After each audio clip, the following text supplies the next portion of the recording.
Hey everyone, I am so excited for our next speaker. He's graced the stage many, many times in our community, and that's because he's my personal mentor. In fact, Dr. Peter Osborne, who you're going to hear from, is the first person I actually cut a check to and said, help me. I met him in California at a conference he was hosting called Market Functional Medicine. And the way I actually ended up at that event was because I downloaded a lead magnet ebook that he created on how to build your practice. And as a result of that, I got on his mailing list and came to learn about the upcoming events that he was hosting and ended up going to one in California. And that event literally changed my life. There was, probably a few hundred practitioners that were there. And it was wonderful to hear somebody who was a few years ahead of where I wanted to be, so open and willing to share his knowledge and his wisdom and literally holding nothing back. And I still remember this pink shirt that I was wearing for whatever reason. That shirt just keeps popping up in my head as I'm visualizing this story. And at one point, Dr. Osborne asked, hey, who wants to go on a hot seat? And I normally wouldn't do this, but for whatever reason, I felt this calling inside of me to raise my hand. And I went up there on this hot seat and he gave me some wonderful advice that I immediately applied, and it made an instant difference in my practice. And so it's with great amounts of gratitude and with so many blessings that he's provided to me, and indirectly, you may not realize it, to all of you. This event probably wouldn't even be happening right now if it wasn't for the lessons that he taught me. So without further ado, welcome, Dr. Osborne. Thanks for joining us today. Thank you so much for having me. It's great to be here. Happy to share. Yeah, you've always been such a wealth of knowledge, and in so many ways. So for me personally, I want to thank you for being such a great father. I want to thank you for being a role model husband, a practitioner, a clinician, and an entrepreneur. This event is really about the entrepreneurship approach to running a functional medicine practice, and the reality of, hey, this is a business and we have to make sure that we are fulfilling the needs that our business actually has. And as practitioners, early on in our careers, it's of course very important to always have a focus on our clinical outcomes, but we can't have clinical outcomes if we don't have business outcomes. So the two are very dependent on each other. When I started to get to know you, one of the things that I realized is not only how great you were and how smart you were as an entrepreneur, but how absolutely brilliant you are as a clinician. And I was actually so impressed by your knowledge and your training and really your passion to keep learning. So I'd love to start off by asking you, where does that drive and passion come from? Because you've been doing this for decades now. And for those of us who are just starting out, sometimes we do something for a few weeks and we feel tired, or we do something for a few months or even a few years, and we get tired or we feel exhausted. So how have you, found that passion that you can keep tapping into? And B, how have you maintained longevity in doing this all these years? Man, those are good questions. So the passion, I don't think I did anything to find the passion. I think the passion found me, honestly. And I think that's true for many functional practitioners. A lot of them, come through it because they were sick and they had to find a different way to get better. Not me so much, although I have used functional medicine to get better from mold, as we've talked about before. But for me, the passion was in the lack of knowledge and the lack of care and the lack of empathy and the lack of discernment that I saw in medicine. Because when I went through school, it was, chiropractic training, right? Which is pretty much root cause at its core. I would say the original functional medicine, like the OG functional medicine, is chiropractic, right? People don't realize that, but Jeffrey Bland got his start teaching in chiropractic schools before he became the guru that everybody knows of him today. So my exposure to medical environments, because when I was in school, I got to go to the VA hospital and do rotations in different types of expert, like rheumatology, neurology, orthopedics, family practice.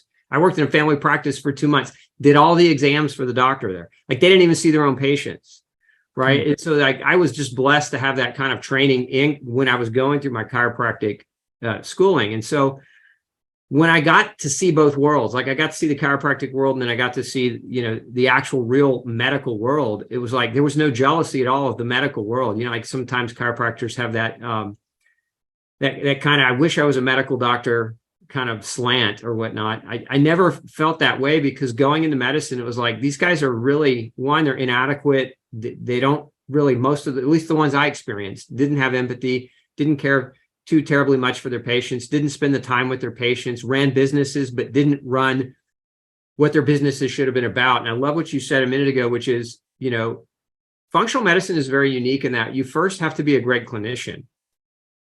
That in itself takes a lifetime of practice and learning. But you also have to be a great business person, because hospitals aren't going to send your patients. Doctors are typically not going to refer your not when you're new anyway, they're not going to refer you a ton of patients. And so you have to understand business, but you also have to, it's like two businesses, right? Mm-hmm. Merged into one in a sense, and two very complex businesses, because entrepreneurship is not for everyone. And functional medicine is not for everyone. I would say the passion for me came from seeing the inadequacies while being trained in the adequacies, and saying there's this huge gap, because 99% of patients will see traditional doctor, but only less than 1% of the population actually will see a functional practitioner. So let's make that different. Let's change that outcome so that more people will spread this and we can help more people. So I was just really passionate about helping people. And I think if you're not that way, you should quit. Like, you should just hit the end button right now and just leave, because honestly, the way that you're going to be successful is if you love people and you have great empathy and great concern, and that you care, and that you're going to do what it takes, which means you're going to study on the weekends. It means you're going to read extra. It means you're going to spend more than a 20-minute allotted appointment with a person if they start crying and you need that time to spend with them to help them. Like, that's what it means. You have to care enough about the job and enough about the people that you're promising to help. And it's not just about the money. One of my mentors taught me, help the people and the money will follow, but don't go for the money. If you go for the money, then you're a shell, and you'll never be happy, and you'll always be looking for what you're missing. So for me, the passion was already there. And I think most of you probably watching this, if you are into functional medicine, you're probably already super passionate. Yeah, that's so important. And I just want to emphasize what you just said. The frustration that you felt, I think many of us can agree. I know there's medical doctors that are watching this, chiropractors, naturopaths, across the board. I think that's the general sentiment of many of the people that we work with, at least, because they see the opportunity to be of greater value to people. And they see that if this was their parent or their child or someone that they loved and cared about, that there's so much more that they could offer that person. And when we know better, we do better. So I know you and I are in agreement that people are doing their best with the information that they have. And it's unfortunate because this is not part of our core curriculum and our core training, right? So even a lot of the things that I've learned over the years, I picked up outside of school. And so it's important for us to be, constantly evolving our skill set and learning new things so that we can be of value. And our customers these days, our clients and our patients, they're learning at lightning speed, right? So we've got to keep up with them as well, and make sure that when they ask us, have you read this book, or have you listened to this podcast, or do you know about this? We don't have to know everything, but we should know what's trending so that we can speak intelligently about it, because our clients are learning at light speed these days. Yeah, no doubt. I mean, it can be very challenging trying to keep up with the literature, and today, with the internet, and now it's not even just the internet where you do a search, but it's like you can go listen to world-class doctors who run some of the most successful practices in the world talk clinician speak, right? I mean, you could spend 5 hours in a day just learning and absorbing information from others who may have a different expertise than you, that bring you closer to a cutting edge of other topics. So it's like your patients have the same access to those interviews as you do. So you've got to put time in your schedule. You've got to dedicate time in your schedule for study, because if you don't, doctor means teacher, right? To be a teacher, you have to be a perpetual student. One thing I learned in college wasn't what I learned in college. It was, I learned how to learn. And I think if everybody walks away with the knowledge that you will never be the end all be all of the knowledge, you have to be open and humble to understanding that we don't know what we don't know, and you have to be willing to, dedicate time to encompassing more knowledge so that you can help more people. And if you don't know everything, that's still okay. Like, don't take that as, oh no, I don't know enough. Take that as, oh, I need to always continue to learn more, and I'll grow in my practice, and I'll grow better with age as wisdom and experience kind of season me, right? So I'm a better doctor today than I was 2 years ago, than I was 10 years ago, right? And I'll be a better doctor next year than I am right now because of that attitude. Yeah, it reminds me of Jim Rohn. He talks about how he continues to develop his and sharpen his sword, right? And so as clinicians, we've got to keep doing that. And I mean, man, there's so many rabbit holes that I've gone down in the last few years in and of themselves, right? So becoming a breathwork facilitator, going down the whole rabbit hole of how to breathe correctly. And I'm like, oh my God, how come nobody's ever talked about this? How come very few people, even in our profession, are bringing up how people breathe? And it's so foundational. So we're always learning new things. We're always picking up new skills. What I'm curious about is being as busy as you are, how do you fit that into your schedule? Are you listening to podcasts? Are you listening to audiobooks? Are you setting aside time each day to read or to read the literature? What's your process like? So no, let me back up just a little bit, because number one, I would say get really good at something first, right? Before you try to get really great at everything. The old saying, the jack of all trades, master of one. Sometimes people say master of none, but it's actually jack of all trades, master of one. Like, I'm the master of gluten. Like, I'm saying, like, that's what I'm known for. That's what, if people out there who ever heard of me probably know that I know a lot about gluten, right? Because I mastered that trade first. That was the biggest change in my clinical life, was understanding that topic better than anyone else, so that I could apply it clinically better than anyone else, so that I could have better outcomes, so that I could have better referrals, so that I could have more business. Right. And then that became perpetual. Right. So I mastered that. And now from one mastery, we can broaden our horizons. So how I broaden my horizons is my week is set up in such a way where everything is organized and there are time blocks for everything. So like my clinical schedule is Monday, Tuesday, Wednesday. So those 3 days, I'm not trying to study extra. I'm not trying to do more. But then I have Thursdays and Fridays completely free of my practice, so that I have time blocks dedicated to research, time blocks dedicated to writing, time blocks dedicated to doing interviews, time blocks dedicated to running or thinking about my business, and even time blocks for my family, time blocks to be at peace, for meditation, for exercise. So it boils down to just being organized and having intent, thinking about what it is that you want. So many people want to be successful, but they don't think about what needs to happen in order for that success to happen. And I can promise you, organization has to be a big part of your thought process, because if it's not, there's too many rabbit holes, there's too many distractions, there's too many shiny objects that you can get pulled into. And another mentor of mine, you might know him, Craig Ballantyne, if I don't know if your audience has heard Craig. Craig's a great guy. Craig, he used to say, stop it. He would cuss at you. He would just say, stop it. He would be like, you're going in too many directions. Just stop. Think about the direction you need to be going. What is the one thing that you can do today that serves your clientele, that will increase your revenue? Focus on that, because otherwise everything else is just a distraction, right? If you're wanting to learn about this thing over here, but it's not really a necessity for you to be a great practitioner today, right? But by doing that, you're ignoring the major systems problem in your office, or you're ignoring the major technology problem that you have with delivery or emails or whatever it might be. If you're ignoring the things that will grow your business for the chase of the knowledge that may not be a necessity today in your practice, then you're going to be continually chasing success and being unsuccessful at it. So you've got to find the needle movers. You have to identify those things first and foremost, and then structure your day around those priorities, because prioritizing what you do is just as important as taking action. Wow, that's really good advice. And as you're saying that, I'm thinking of all the all the things that I'm avoiding and going down rabbit holes and getting distracted and feeling like I'm doing something, right? So this is a trap that, I want to say that I fall into. And I think as humans, we all probably fall into them if we don't have systems or somebody kind of cracking the whip and telling us to get our act together. So it's easy for us to go down a rabbit hole and feel like we're doing something productive and beneficial, because certainly it's beneficial to know more knowledge, but it may not be the exact thing that our business needs right now.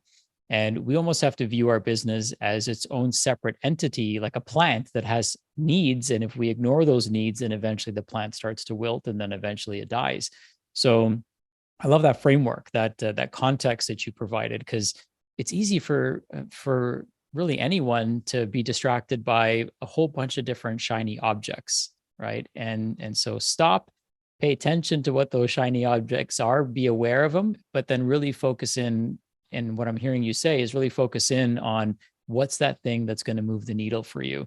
I know Brian Tracy calls this eating the frog, right? It's probably the thing that we're avoiding doing the most that is going to make the biggest difference for us. And once we get that behind us, then of course there's going to be other things that pop up, but we can see an immediate benefit from unbreaking whatever is broken in our business.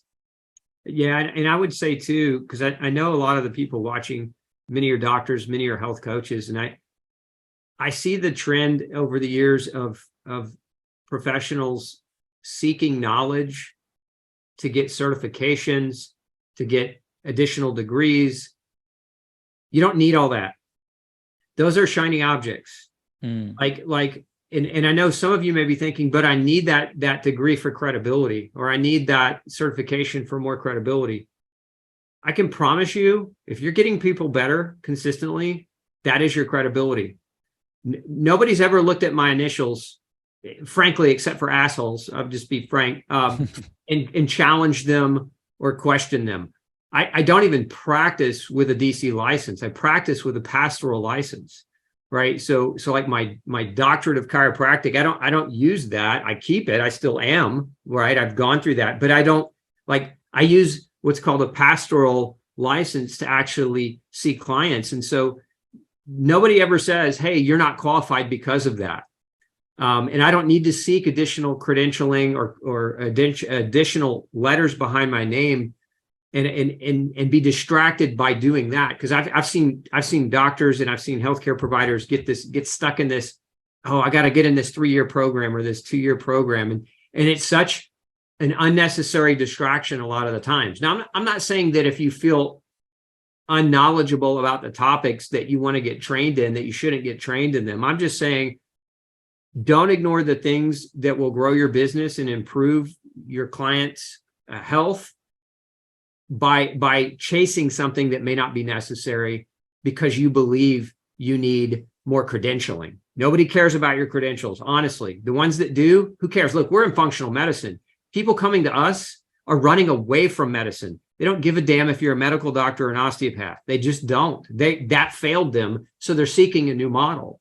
And you are that new model. So embrace it and don't try to go and get criteria credentials that are of it, right? If we want to escape that model, knowledge and wisdom is what's for sale. And so your credentials matter less than your outcomes. So focus on outcomes before you focus on degrees.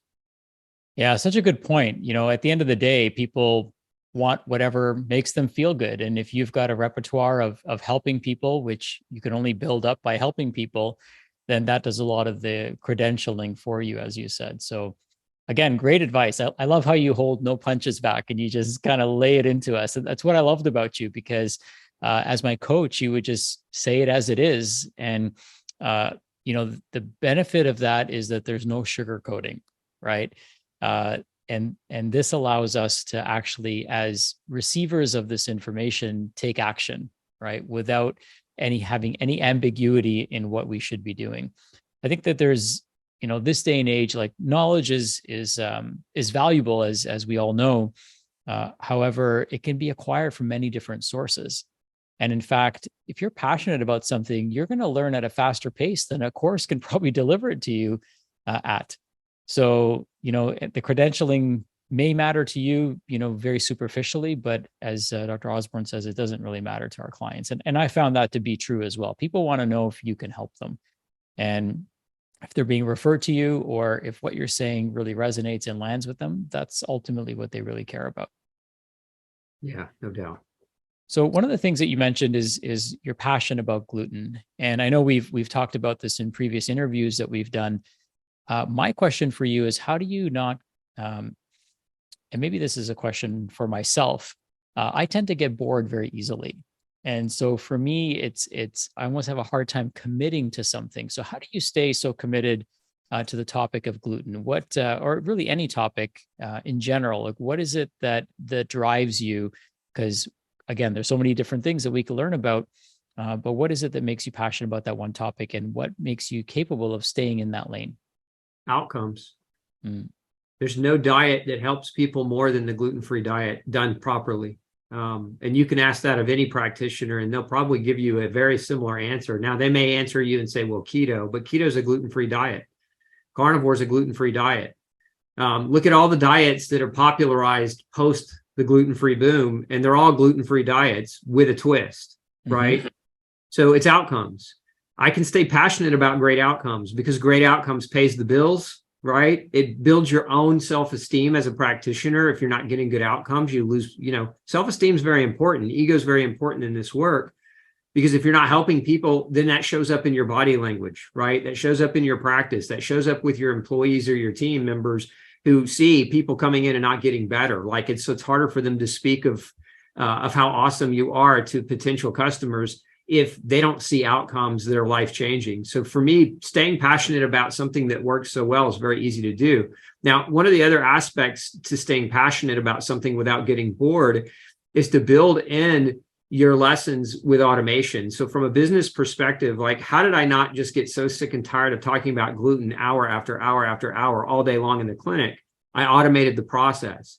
And so this comes back to, instead of chasing another degree, I thought about my business and said, how can I shave 20 hours a month of talking about gluten off of my plate and still make sure that my patients are getting the education and the time and attention that they deserve?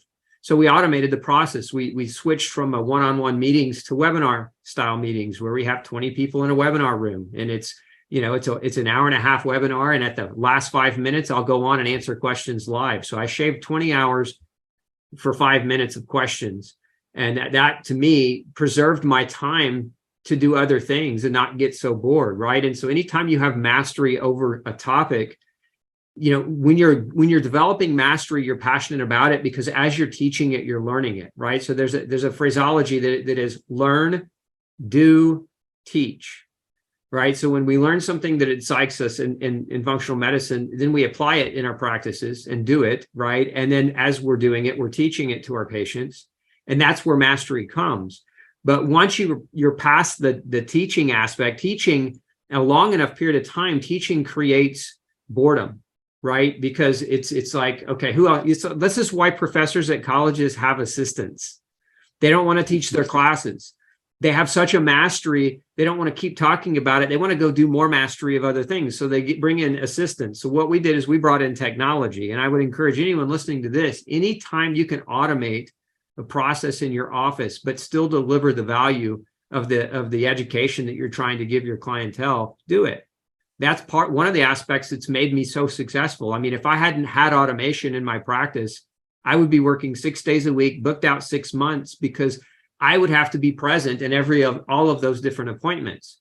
And using technology allowed me to automate me, not me hiring somebody to try to mimic me, but me, personally me. So I want my patients to get me, not necessarily, I don't want them necessarily to get a coach or a nutritionist. Now, there's nothing wrong with the doctor hiring people to come in. That was just my preference. I wanted them to get me because I was building my name and my reputation. And I felt like it was important at the time to automate around that fundamental piece. Yeah, there's a book that was written about Naval Ravikant. And Naval talks about 4 levers that we can pull in our business. The first one is human capital, right? So hiring more people. And we always know that there's challenges that can potentially come up with that. I mean, there's very positive aspects of hiring new people, but there's also challenges that can be associated with that as well. So not necessarily the best, I mean, a lever to pull, but not the most leveraged lever. The second lever that we can pull is capital, right? So people can give us money and we can capitalize a business and then give them a return on it. Not the best lever to pull either, because you're on the hook. The other one, other two, which are the two that I see you doing very well. One is media, right? So you've taken this presentation that you've done perhaps dozens, if not hundreds of times, accomplished mastery in it, documented it, so you've recorded it, and now you're able to replicate yourself, right? Digitally replicate yourself. You could be anywhere else in the world and you could still provide the value, and then you could jump in, answer the questions that people have. So it's just as good as you giving it live, but you don't have to do that anymore.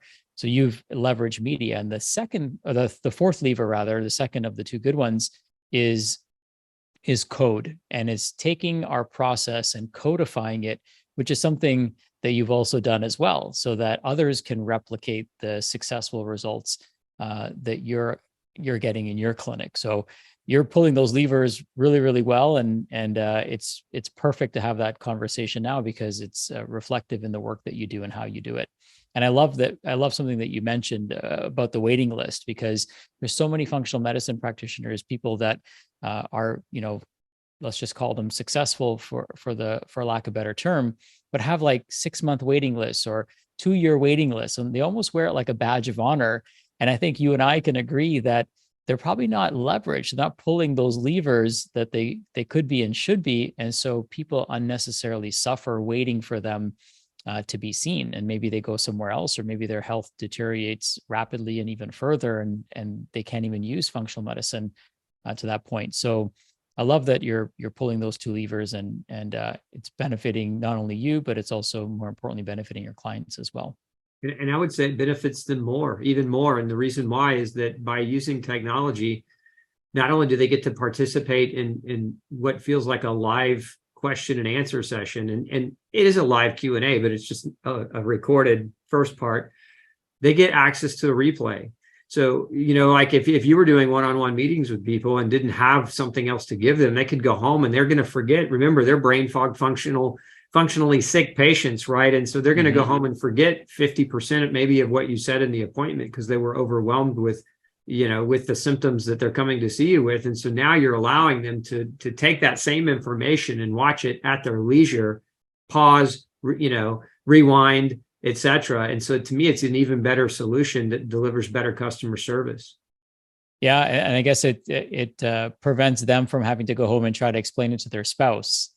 That and then there's a third benefit too, which is it saves your staff an inordinate amount of time answering questions. Part of the deal with functional medicine is it's a one-on-one care, right? You're trying to deliver high educational value to people so that they can spread their wings and fly away from you, right? You're trying to fire your patients, basically. No other medical model really works with that in mind, but we all do in functional medicine because we want them to get better. So if we educate them, they can fly on their own. And, part of that education is staff time, right? They inundate your staff with questions and phone calls. And so if you provide, using technology, if you leverage yourself and provide an overabundance of information that they can bookmark, save, rewatch, your staff can now allude to these things. Hey, you know what? That's a great question. I want you to go to minute 7 in this video and let Dr. Osborne explain it to you, because he can do a much better job than I can. Have a great day. And it saves them the time of having to try to explain that. And it's just, it works out better for everybody, because it delivers better value while simultaneously saving the one non-renewable resource for you and your staff. Yeah. And, you touch on something when you say staff. Many people who are starting out don't have staff. So it ends up being, them taking the email or taking the phone call. And once you're on the phone call, then, it's hard to say, hey, go watch me at minute 7, right? So it's great to have that tool and resource available at our disposal to prevent that call or the email from happening in the first place. And I love how you're so able to leverage your time. And that's one of the things that we've done in our programs as well, thanks to your teachings, is, hey, we don't need to repeat ourselves over and over again. And if we've said this really well once, then, and it's exactly how we'd say it now if we were saying it live, then we can be leveraged, right? You could literally be, if you wanted to be, having dinner with your family while the webinar is playing or while the training is playing. And then the second half, or the last portion of the training, you can come in and do the Q&A, and everyone wins, right? So there's a lot to be said about that. One of the things that you mentioned is for practitioners to stop chasing degrees and designations and additional training that it really distracts them from being really good at that one thing that they need to be, and known for getting clinical outcomes. What else do you find for people who are just starting out? What else do you find keeps them stuck and prevents them from really taking meaningful action in their business?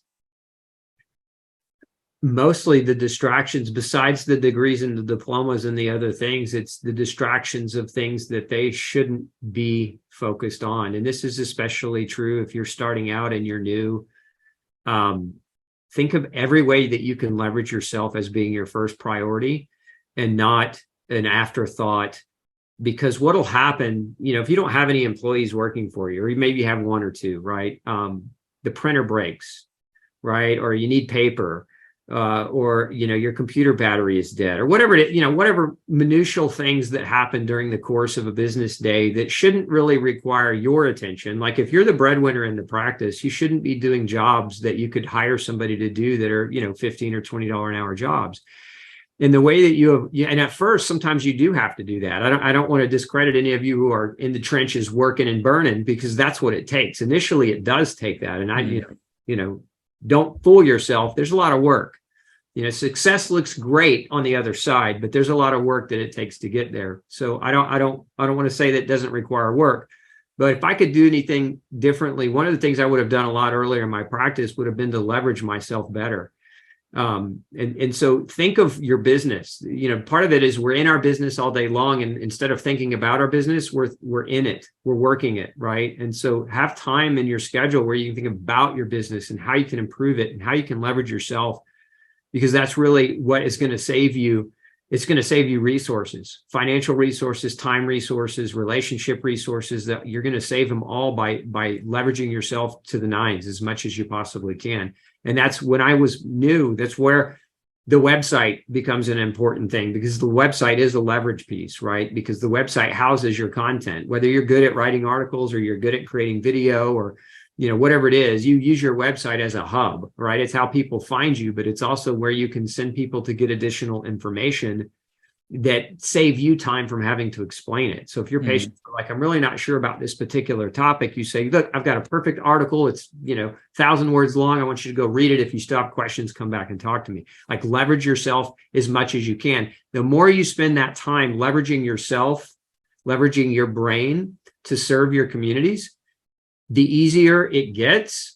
Right. At first, it's a lot of work because, at this point, we've got, I think on YouTube, like 1,500 videos and like over 1,000 blog posts. Like that took time to write. So, but the more you think about focusing on those tasks that will serve your community that can be leveraged, the better off you're going to be, the sooner off you're going to be better. Like your business just seasonally gets better and better and better and richer and richer and richer as a result of higher service. Yeah, I had a smile on my face when you said 1,000 articles, because I'm thinking those are not AI generated, boys and girls. Those are like researched, written, typed up, right? So I love your opinion on AI. What are your thoughts on it? Don't rely on AI to give you good, reliable, informative articles, because I tested it. I've tested a lot. Because to me, it was a leverage piece, right? We could leverage even more. Like I hire writers nowadays, but that are humans, right? That do the research. But we tried it with AI, and what AI was doing to us was it was spitting out false references. So we would put in very specific instructions about the article and the direction of the article and the way it wanted to go. We asked the AI to quote the references that it was using to write the article and put the footnotes in as well. And all the footnotes every time were fake. You go back to PubMed and you try to find the article that it was listing as a reference source, and you couldn't find it. It didn't exist. So AI was actually artificially generating fake resources. And so you got to be careful, with AI. It's not, maybe it will improve. Maybe the next generations of it will get better and better and better. But as of right now, I would not trust AI. Remember this too. This is another good point. Your brain is your number one asset in this arena. It is. And outsourcing your brain and trusting an artificial source to emulate what you know and what you could put together, number one, it will dumbify you. That's not a word, but I just made it up. It will dumbify you over time because you're not using your own brain to generate your own content. And so you're not practicing. And so there's a lack of practice. Number two, it could lie to you. And it's good enough that sometimes the lies look really convincing. Those references it gave me were super convincing looking, but when I couldn't backtrack and find them and read the articles myself, I knew this is not something that I can trust. But remember too, your brain is your number one resource. It is your reputation. And if you allow somebody to tarnish or damage your reputation, like, business is about reputation management.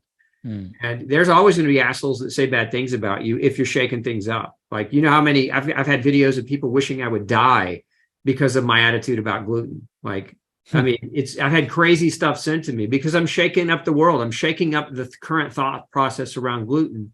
AI can't do that.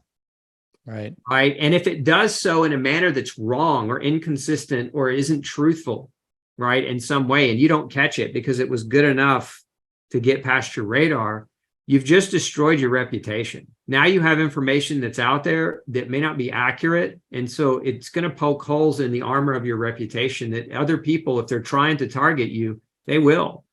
And they'll find that information and they'll dismantle your arguments using your own AI generated content. So be careful with AI. I mean, you can use it for certain things, but always check the work of the AI bot and always have an editing team, or if you're the editor, edit it in such a way where there aren't errors. Yeah, it's such a good point. Like the point you bring up about developing the muscles, right? It's like Jim Rohn says you can't have someone do your push-ups for you. Yeah. And so AI is moving so fast in so many different directions, and pretty soon here they're going to have automated videos that can be generated with all the B-roll and everything and voiceovers. And it's like, to me, that's fascinating because imagine meeting the AI version of someone and then actually meeting that person. And there are two completely different individuals. Like their knowledge base is different. The way they talk is different. Their articulations are different. And you're having it's almost like, man, I'd rather talk to the fake version of you because the real version of you is not as honed in as developed because you haven't built those muscles. So, the one thing with writing, the one thing with copy is that, yes, we can use AI potentially to help us and maybe create a framework or a blueprint to work off of. But ultimately, we've got to do our own push-ups. And it's really important from an ethical standpoint, but also from, a reputation standpoint, as you mentioned as well. Yeah, I've used AI a lot for framework. So we'll ask AI to give us a well thought out, basically an outline of an article, right, that a consumer might want to read about a particular topic, to give us a good outline. And then we'll hand that outline to a writer. And then we'll have the writer do the research and pull the references and actually write the article that way. And sometimes I write them. I still write. I just, at this time in my life, I like to read, and then I like to do a video and say, this is the concept. Now go write it, and here are the references. And then my writer can fill in the gaps. And part of it is your strength too, because I can write, but is it the best use of my time? No, not always. Sometimes it is if I'm enjoying it, but you have to also navigate and figure out where your skill sets are and try to leverage yourself on the playing field of where your skill sets are. I'm really good with video and ad lib, so I would rather do ad lib than spend 18 hours, doing research and then having to compile and organize those thoughts in a certain way. So I'd rather get a synopsis use video to describe my thoughts, and then have somebody translate those thoughts into the written word. There you go. Being leveraged. I love it. Yeah. Smart man. I know you've got a few things that you're working on that are going to be helpful for health coaches and practitioners in relationship to direct to consumer testing for gluten. I'd love for you to spend a few minutes on that, and maybe we can share with people what you're up to and let them know how they can potentially use this to help their clients. Yeah, so we're working on an affiliate program for healthcare providers to use our DNA testing services through Gluten-Free Society, which is my hub. And so, if you've got clientele or patients and you want to get them genetically tested for both gluten sensitivity, celiac disease, and you're not quite sure how to read the DNA and how to look at the alleles and how to kind of interpret them, that's what we do. That's part of what we offer as a service. And so we're going into a model where affiliates can order those things and be reimbursed and have that accessible for their clientele. As well, we're also doing food sensitivity and lymphocyte proliferation food sensitivity testing, which is a very accurate way to help assess what people should or shouldn't be eating. And then in that next half of the year, we're looking at launching an intracellular nutrition deficiency test that will be direct for affiliates as well. So those three services we find are core services. People say, what was the secret of your early success? It was knowing those three facts about people that led to the greatest clinical outcomes and still do today yet. And so we decided to go direct to consumer, but also go direct affiliate to practitioners. Awesome. I want to ask you one last question. And, maybe you can give me your top 3 responses. But if you were to have to start all over again, you woke up one day and everything was gone and you had to start all over again. But the only caveat is it's in the functional medicine and wellness space. What would be your first 3 steps that you would do? Number one, I'd hire you. No kidding. I mean, I would hire the person who's doing it, who's done it, who's got it figured out. I spent my first 2 years in practice eating my own ego, right? Because I thought, okay, you graduate and you're ready. I know better. I'm going to go do it. Right. Now, made a lot of mistakes, and they were very costly mistakes. It didn't stop me from becoming successful. Maybe it slowed that process down, but the very first mentor I ever hired doubled my revenue the first year. And I think about that in the longevity game, right? Because, if you think about how you save your money, how you reinvest your money back into your company, or whether you invest in the market, like, time is of the essence, right? The earlier you make it and the more you can put away, the compounded interest is a magical thing. It gets you to a place where you can be so much more comfortable, and then money's no longer a pressure. Right? Because I could retire today and be just fine. I don't have to keep working, but I love to work. So I will continue working. But I would have hired a mentor. I would have hired somebody who knew how to do it. So that's number one for sure, hands down, is just getting somebody on my team who could help guide me away from the mistakes. I invested, it was over $50,000 I invested in a nutrition supplement company very early on. And without mentors, right? I had a partner, so at least the blow was somewhat financially burdened by my partner. But company was a terrible idea and it failed. It was a miserable idea. We developed a supplement product line to address nutritional deficiencies caused by drugs, by pharmaceuticals, right? And we thought it was a brilliant idea, but what ended up happening was people that take drugs don't want to take supplements, and people that take supplements don't want to take drugs. I didn't know that. I didn't have that experience. I didn't have a mentor who could have said, this product idea sucks because it doesn't solve a pain point. It solves what you believe is a pain point, but the level of education that's required to get a person to take your product is too great to overcome. And so it's a bad idea, abandon it. When the product was failing and we had invested all this money and we had all this product stored in our clinic, and we weren't selling it, it wasn't moving. So I hired a guy, his name was Buck Risby, and I went to one of his seminars, and he's still kind of a quiet guy in the supplement world, but he looked at me and he said, your idea is terrible.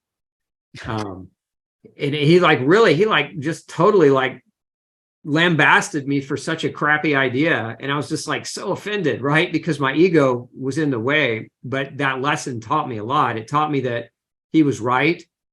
Obviously, my product was bad. I couldn't sell it. I couldn't get doctors to want to sell it because they didn't care about drug-induced nutritional deficiencies. They were doctors. So it was a good idea in theory, but a terrible idea in reality. And a mentor a lot of times can help you navigate those things. I mean, just having somebody to bounce an idea off of, or to help you navigate the unknowns, right? You don't know what you don't know. So I'd hire you, Sachin, today because you've got the best thing going. Thank you. Yeah. No, and I mean that sincerely. I've watched you grow, and I've stepped away from doing that kind of consulting, but I've watched you do it far better than I ever did. I mean, you've leveraged yourself in that arena so fantastically well that a person would have to be an idiot to not seek out your expertise if they're new in the game and they don't know what to do. They really would be a fool to not at least call you and look at what you have to offer. Wow. Thank you. I think that's the greatest testimony I could have ever asked for. We should just end the interview there. I appreciate that. I've received that humbly. Thank you. Thank you. Thank you. One more thing. What would be the next thing that you do? So hire a mentor.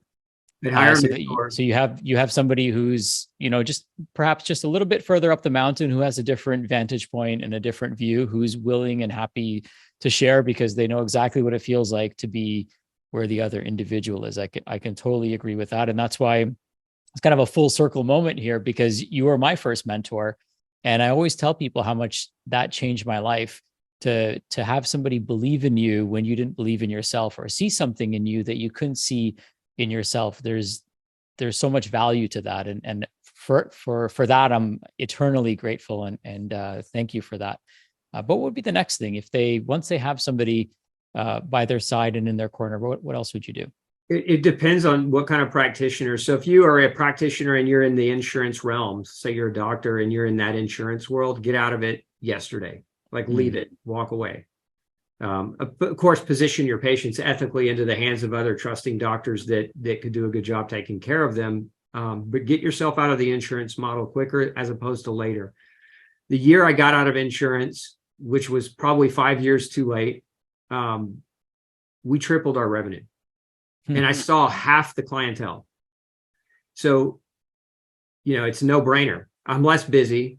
I have less employees to have to deal with part of what I want is I want my employees to be happy. Like I want my team to be happy, and I want them to be, invested in our practice. I mean, in my practice, we give profit sharing because we want our people to do a great job and take invested interest into our company. But when you have them collecting insurance, that's a miserable undertaking, right? It makes a person's day horrible. The fight, the constant battle, and then the denials and all that other nonsense. Like, remove the third party. They have no say in your care, and you shouldn't give it to them. Move away from it and be confident that people are looking for your service and they will pay cash for it. So that would be the second thing I would have done faster. I did it, but I would say I would do it that much more quickly. And then probably the third thing would be I would have leveraged myself a lot sooner. And not only leveraged myself, but I would have hired a lot sooner. So when I opened my practice 21 years ago, it was me and my wife, and she's a chiropractor too, but so it was like a mom and pop, right? And we went too long without bringing in help. But we were, it's that, and that's always the judgment call, right? Because you're like, can I afford it? Am I making enough to afford it? And so there's that doubt, and you kind of hold back, and you're hoping that it's the right move. But every time I look back and say, should I hire somebody? Every time I've said to myself, I did it too late. I should have done this last year. I should have done this the year before. I'm saying it right now. I'm hiring a doctor. Look, I've been in practice 21 years clinically, and I'm just now hiring a new doctor to come in and shadow me and kind of step in more to the clinical side to free even more of my time up. So I should have done that 6-7 years ago, right? So it's leverage yourself, but then leverage yourself with people. So leverage yourself first with technology as quick and as early out of the gates as you can, and then leverage yourself with people. and have confidence and faith and trust in yourself and your business that that hiring that person is going to exponentially increase your freedom to be able to help think about your business, which is going to grow your business. And so that investment is going to be absolutely worth it. And when you think about hiring, think about the worst case scenario, which is if I hired this person for 1 year, what is the actual end of the year investment that I'm making? And think, can I, with that free time, if that freed up 8 hours a day, or if that freed up 8 hours a week rather, or 10 hours a week of my time, how could I use that time to reinvest into making the amount of money that I'm paying that employee? So how much would that employee help me leverage myself in other ways where I could make up the difference? And you'd be surprised at how much, if your mind is exploding with ideas, but you're frustrated and you're sitting there thinking, I got so much to do, but I have only so many hours in the day, get to leveraging as quickly as you possibly can. Because I always waited too long for fear of, well, I guess it was for fear of financial loss. I set up a nice lifestyle for my family, and that was one thing I tried never to do. Is once we were I would say we were successful, right? Where I felt like we were a successful practice. I never wanted my family to take a downsizing in the quality of life that I'd established for them. So that was one thing that I always was real cautious about. But even looking back, they wouldn't have had to take a downsize, even if I would have made quicker action. So, one thing you said that I think it's important for us to maybe even touch on a little bit more is when you hire someone, you can hire someone part-time, right? So it doesn't have to be a full-time hire. For those of you that are wondering, how am I going to afford this, or how am I going to hire somebody? Here's what I've learned. And to echo what you said, Doc, is that if you can find opportunities and work on your business for those 10 plus hours a week that you've now freed up, and somebody else is also working on your business and leveraging what you're putting out there in the world more effectively, I mean, sky's the limit, right? So I think we really underestimate how helpful someone else can be when it's their job, right? A lot of times when we're doing work, we're not doing it as an employee. And so there's a lot of potential wasted time that takes place. There's a lot of lollygagging rabbit holes that we go down. And we can hire someone who can actually be more effective than we can be, because they're actually getting paid to do it, right? As an entrepreneur, one of the interesting challenges is that nobody's paying us. We're paying ourselves, if we're even paying ourselves. So we may not be as committed sometimes, unfortunately, as somebody who we're paying to get the job done, right? Well, and it's easy to give somebody else deadlines instead of giving ourselves deadlines to get things done. And on top of that, if you hire the right one, they love their job and it was a job you hated. So like it gets done better than even if you were doing it, because there's a passion behind it versus oh, great, I have to go do this thing again. Like, right. You know what those things are. Those of you watching, what are those things like? What are those things in the realm of what you have to do on a daily basis that you dread? And those are the things that you hire out first. Like those are the things that you outsource as quickly as you possibly can. Yeah. So our mutual friend, Joe Polish, talks about half versus elf. And so the hard, annoying, lame, and frustrating things, believe it or not, the things that you despise and hate doing, somebody loves doing them and could spend their entire lifetime doing it, and do it with a smile on their face, do it faster and better than we probably could. So yeah, you have to trust that process. That's huge. No doubt. Well, Doc, thank you so much for your generosity over all these years. And I just always look forward to our conversations, because you keep it real, you keep it raw, you keep it inspiring and enlightening, and you give such great advice. So thank you, from all of us, for being here and for providing such great wisdom. And I'm really excited for what you've got coming up. I'd love to share more details when they become available with our community moving forward, so people can get the right testing for their clients as well. Yeah. Thank you so much for having me. This has been a pleasure. And thank you guys for watching and tuning in. It's been great. Awesome. Well, have a wonderful rest of your day, and send my love to the family. Will do. Bye for now.